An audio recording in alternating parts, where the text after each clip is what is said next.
Welcome to Math with Tan, learning mathematics visually. Today, we are solving this fascinating fractional equation over the field of complex numbers. Expanding the numerator and denominator directly would result in a tedious degree 4 polynomial. Let us look for structural symmetry instead. Observe the quadratic base inside the numerator. Notice that the denominator can be cleverly decomposed to express it in terms of that exact same base.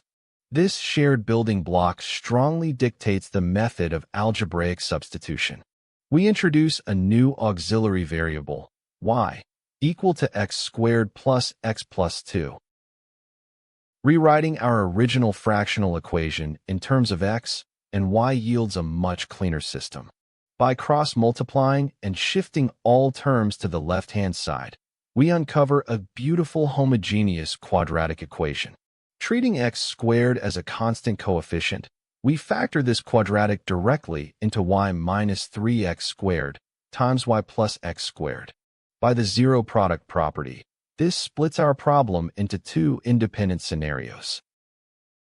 In case 1, substituting our quadratic back and gives 2x squared minus x minus 2 equals 0. Applying the quadratic formula yields two distinct real roots. In case 2, our substitution results in a quadratic with a negative discriminant. This produces a conjugate pair of complex roots. Combining both branches, we confirm that our equation possesses exactly 4 roots, 2 real and 2 complex.